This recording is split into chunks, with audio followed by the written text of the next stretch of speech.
रुक जा छोरे।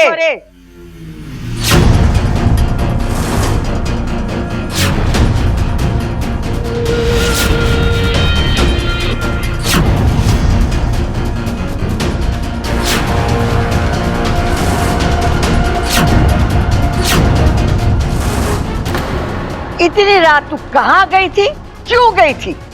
मैं थारे से कुछ ना पूछूंगी, क्योंकि मुझे पता है तुम्हारे से सच ना बोली।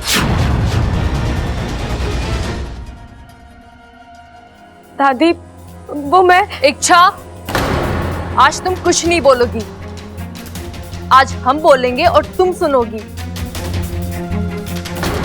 इतना बड़ा राज छुपाया तुमने हमसे। अब तू बोलेगी या मैं सबको बताऊं? आखिर वही हुआ जो नहीं होना चाहिए था। मयूरेश ने दादी को मेरी सच्चाई बता ही दी। अब बात को खींचने का कोई फायदा नहीं है। इच्छा, जो है बता दे, बोल दे सबको कि तू इंसान नहीं, एक इच्छाधारी नागिन है।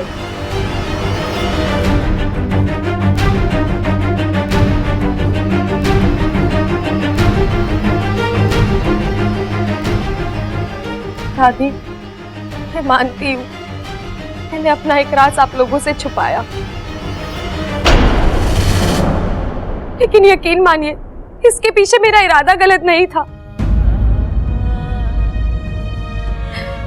मैं हमेशा से आप लोगों को सच बताना चाहती थी, लेकिन डरती थी कि कहीं आप लोग मुझे गलत समझकर। दादी, बहुत प्यार करती हूँ मैं आप लोगों से, किसी भी कीमत पर आप लोगों से अलग नहीं होना चाहती थी, बस इसीलिए। लेकिन ठीक है, अब आप लोगों को पता चल ही गया है तो मैं इसमें छिपाने वाली बात क्या है? काली माँ के दर्शन करना कोई अपराध? हाँ, मानता हूं कि ऐसे आधी रात को जाना थोड़ा अजीब लगता है, लेकिन ये तो तुम्हारे व्रत का हिस्सा है। पर इतना तो यहाँ हर कोई समझ सकता है।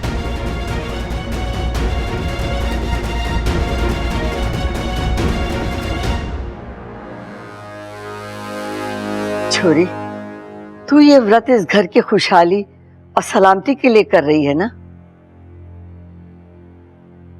दादी, वो मैं अच्छा, अब बोल भी दो। वैसे भी दादी जी को मैं सारी बातें बता चुका हूं, लेकिन देखो, मुझे माफ कर दो, मैंने तुम्हारा ये राज सबके सामने खोल दिया। अच्छा, मैं क्या करूं? मुझे ये बिल्कुल भी अच्छा नहीं लग रहा। तुम घर वालों के लिए इतना कुछ कर रही हो, उन्हें पता तो चलना चाहिए। तुम ये सब। अच्छा, मैं जानता हूं कि अब तुम क्या पूछोगी, यही ना कि ये सब मैं कैसे जानता हूं। वो क्या हुआ कि आधी रात को मेरी नींद खुली और मैंने तुम्हें अकेले जाते हुए देखा। मुझे तुम्हारी चिंता हुई और मैं तुम्हारा पीछा किया, और फिर ये देखा कि तुम। छोरा, तेरा लाख लाख शुक्र है आज तू ना होता ना तो हम तो समझ ही नहीं पाते कि इच्छा क्या है। दादी जी, अब आप चिंता मत। अब से मैं भी तो इस घर का सदस्य हूं ना। आज के बाद इच्छा आपसे जब जब जो छिपाएगी ना, वो मैं खुद आके आपको बताऊंगा।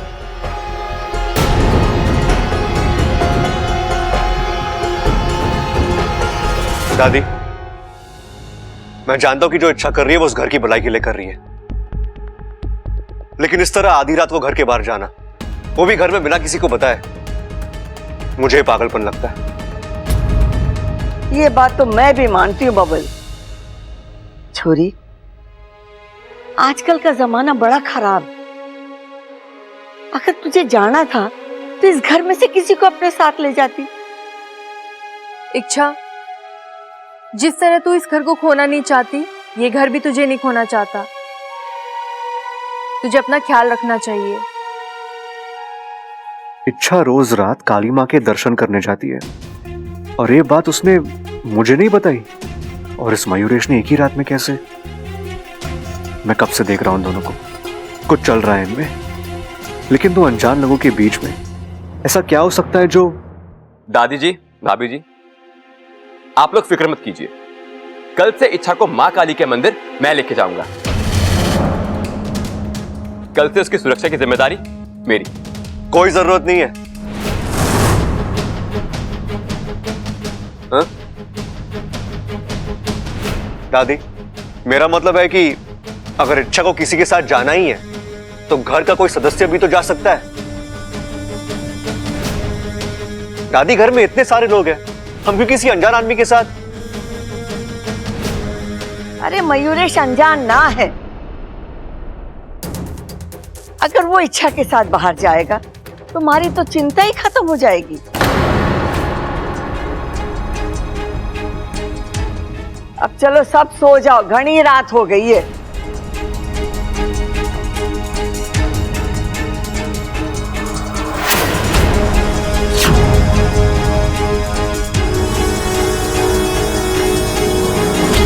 ये मयूरेश आखिर चाहता क्या है? मुझे तो लगा वो मुझसे नाराज होगा, घर वालों को मेरी सच्चाई बताकर मुझसे बदला लेगा, लेकिन उसने तो मुझे बचा लिया।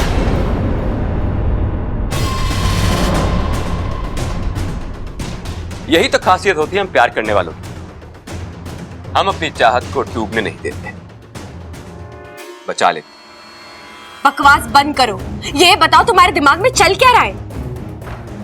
जब तुम आसानी से मेरा राज खोल सकते थे तो तुमने क्या सोचकर मुझे? अच्छा, एक ये हमारी शादी ही है जो घर वालों के सामने तुम्हारी सच्चाई बताने से मुझे रोक रही है। वैसे एक बात कहूं, मुझे बहुत ही तरस आता तुम्हारे घर वालों पे। बेचारे कितना प्यार करते हैं तुमसे। जिस दिन तुम्हारी सच्चाई उनके सामने आई वो बर्दाश्त नहीं कर पाए, सदमे से मर जाएंगे। अच्छा, तुम्हारा राज खुलते ही कहर ढा देगा, इसलिए मेरी मानो, इस राज को राज ही रहे। मुझसे शादी।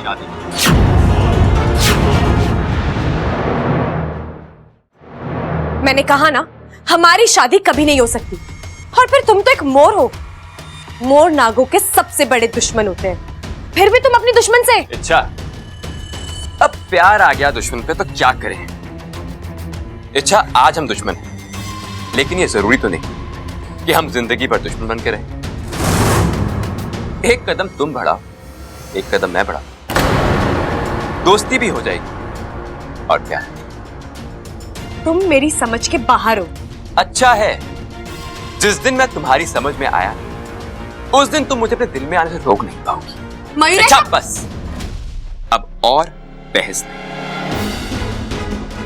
अब तुम ये तय कर लो, तुम्हें मुझसे शादी करनी है या फिर अपनी नाके अंजाम भुगतते हैं।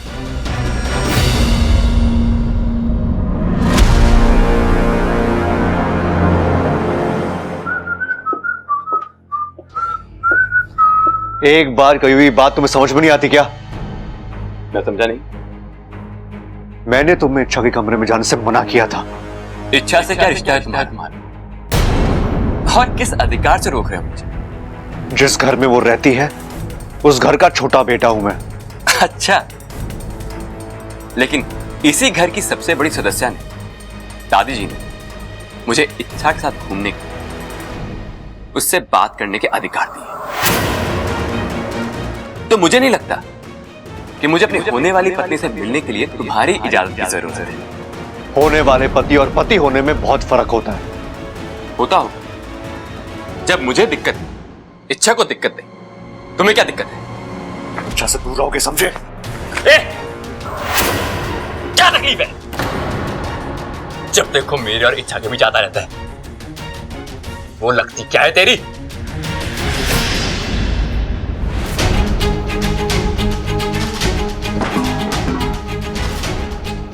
अपनी जुबान, हाथ और अकड़ काबू में रखो।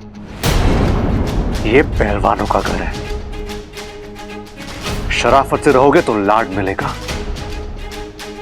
जिस दिन शराफत छोड़ दी ना, तो भी पछाड़ मिलेगा। और हां, रही बात इच्छा और मेरे रिश्ते की,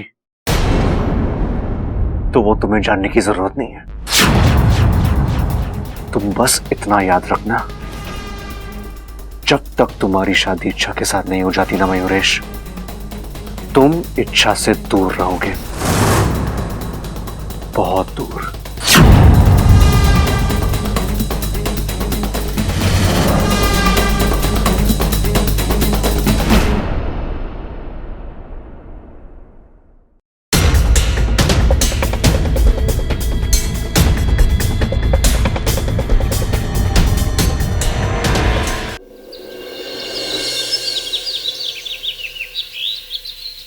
नहीं वाकू, मयूरेश को इस तरह काबू में करना नामुमकिन है। मतलब? जब भगवंश हमारे सर पर चढ़कर बोल रहा था तब हमने क्या किया था, याद कर। उसकी पूरी कुंडली निकाल कर। बिल्कुल सही पकड़ा तूने वाकू। हमें मयूरेश की कुंडली निकालनी होगी। वो कहां से आया है, क्यों आया है, वो चाहता क्या है, उसकी शक्तियां क्या है, कमजोरियां क्या है, हमें सब कुछ पता करना होगा, तभी तो जाकर हम उससे लड़ पाएंगे।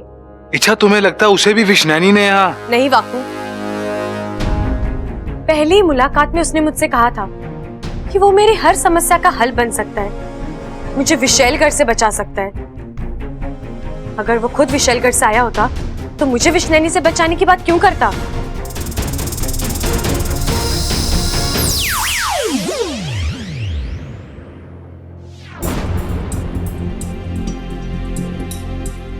अच्छा माँ, अच्छा हुआ आप आ गई, मैं आप ही को याद कर रही थी। बेटी की जरूरत माँ को बतानी नहीं पड़ती, माँ खुद ही भाप लेती है। तू मयूरेश को लेकर परेशान है ना? हाँ माँ, मुझे मयूरेश के बारे में सब कुछ पता करना है, लेकिन समझ में नहीं आ रहा कैसे करूं। इच्छा, एक रास्ता है। अगर हमें किसी तरह मयूरेश का मोरपंख मिल जाए तो उसके जरिए हम उसकी कुंडली निकाल सकते हैं। लेकिन इसके लिए तो उसे फिर एक बार मोर बनाना पड़ेगा, और ये करना बिल्कुल आसान नहीं होगा। आसान नहीं है, लेकिन असंभव भी नहीं है वाकू। तू एक बात बता, मोर की सबसे बड़ी कमजोरी क्या है? अभी मैंने किसी मोर से तो पूछा नहीं। बाकू भैया, मोर से पूछने की क्या जरूरत है, सारी दुनिया जानती है मोर की सबसे बड़ी कमजोरी है बारिश। हाँ बिल्कुल, और जब बारिश होती है तो वो बावला बनकर नाचने लगता है। और जब वो बावला होकर नाचने लगता है, एक आध पंख तो गिर जाता होगा। लेकिन बारिश तो 2-3 महीने बाद आएगी। अगर बेमौसम की बरसात हो जाए तो? अगर मगर की बातों से कुछ नहीं होगा, हम बाकी सब कुछ कर सकते हैं, लेकिन ये बारिश नहीं करवा सकते। करवा सकते हैं। कैसे? बादलोत्पन्न क्रिया से। माँ, ये बादलोत्पन्न क्रिया क्या होती है? अपने दोनों हाथों में पानी लेकर तपते हुए अंगारों और सुलगती हुई आग के बीच में खड़े होकर मेघा मंत्र का उच्चारण करना होता है, जिससे बादल आसमान में जमने लगते हैं और बारिश होती है। लेकिन ये क्रिया आसान नहीं है। इस क्रिया के दरमियान शरीर की गर्मी बेतहाशा बढ़ने लग जाती है और शरीर अंदर और बाहर से झुलस जाता है, खून जलने लगता है।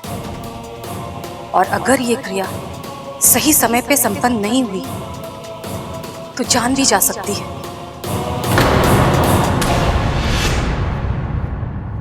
ये क्रिया ज्वाला वृष्टि वन में की जाती है। इच्छा, मैं करूंगी ये क्रिया तेरी खातिर।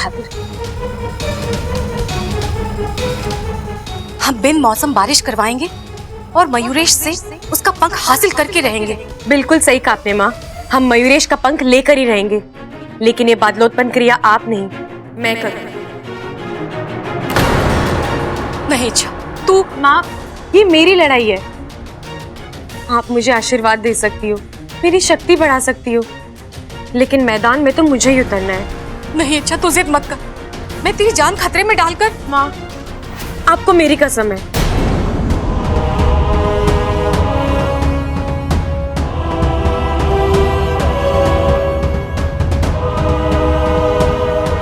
तू नहीं मानेगी ना? आखिर बेटी किसकी हो? अच्छा गुनगुन, अब तुम मेरी बात ध्यान से सुनो। ये क्रिया मैं आज ही करूंगी। जैसे ही मयूरेश मोर बनेगा, तुम जाकर उसका पंख छीनोगी। और मैं क्या करूंगा? वही जो हर बार मेरी गैर हाजिरी में करते हो। नहीं नहीं नहीं नहीं, मैं दोबारा इच्छा नहीं बनूंगी। मेरा मतलब है मैं दोबारा इच्छा नहीं बनूंगा। इच्छा तुम मुझे हमेशा। वाकू, तू मेरे लिए इतना नहीं कर सकता? इच्छा मैं तुम्हारे लिए सब कुछ कर सकता हूँ, लेकिन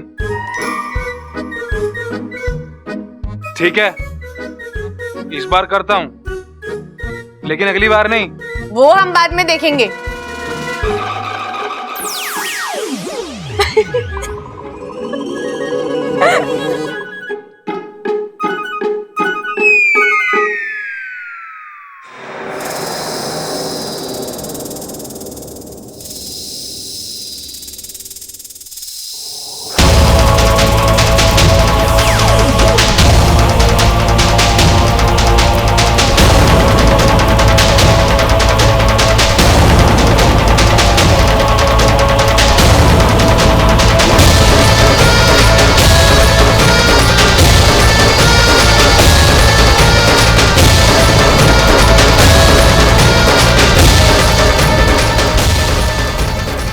देना गुरुदेव, शक्ति देना। जो बादलोत्पन्न क्रिया मैं करने जा रही हूँ, उसमें मुझे कामयाबी देना।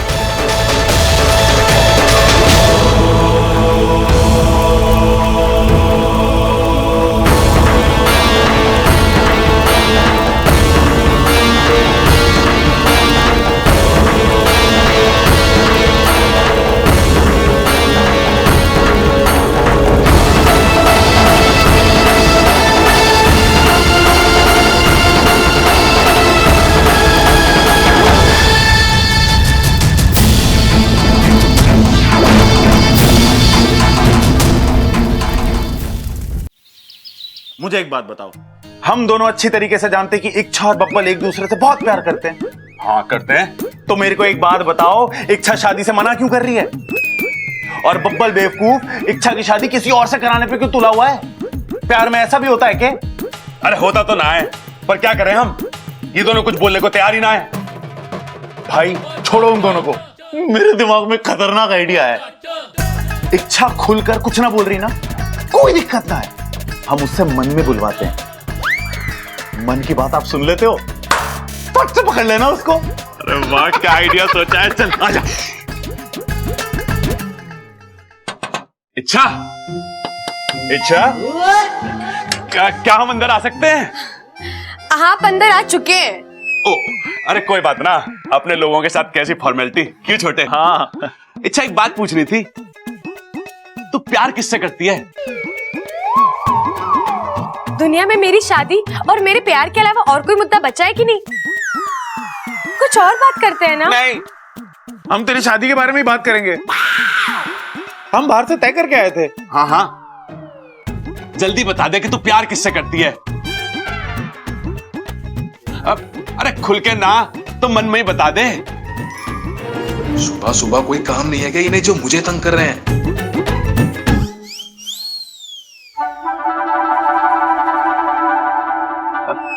कुछ ना सुनाई दे रहा, तकनीकी खराबी होगी भैया। इच्छा तू मन में बोल रही है ना? हाँ हाँ हाँ। तो थोड़ा ऊंचा बोलना, ऊंचा बोल। मन की आवाज छोटी बड़ी नहीं होती बेवकूफों। अरे जोर से बोल इच्छा। वैसे भी मैं मन की बात थोड़ी ना सुन सकता हूँ। अरे तू खुल के बोल कि मैं बब्बल से प्यार करती हूँ, उससे शादी करना चाहती हूँ। भैया, अरे मुझे भैया क्यों बुला रहे हो आप? ये क्या हो रहा है? क्या हो रहा है? कुछ नहीं, हम तो बस ऐसी बात। भैया, जब एक दिल से कोई बात नहीं कहना चाहती, तो फिर आप क्यों इस पर जबरदस्ती कर रहे हैं? अरे ना छोटे, आदमी ऊपर से कुछ और बोलता है और दिल में कुछ और बोलता है। मैं तो बस दिल की बात। कोई जरूरत नहीं, दिल में अगर प्यार होता है तो वो जुबान पर आ ही जाता है। मैंने एक किस्सा खत्म कर दिया है भैया, आप भी खत्म कर दीजिए। चलिए।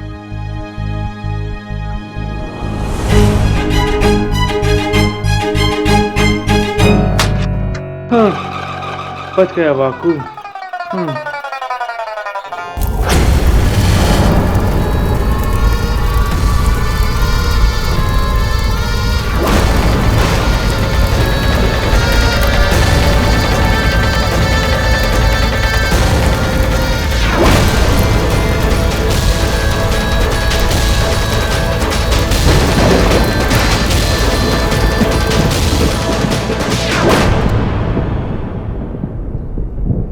अरे बादल गरज रहे, आवाज तो वही है, लेकिन वही बारिश के मौसम में 4 महीने बाद फिर अचानक। अरे शायद मुझे ही वहम हो रहा है। नहीं, ये मेरा वहम नहीं, बादल गरज रहे, बरसात वाले बादल। लगता है कि बिन मौसम बरसात होने वाली है।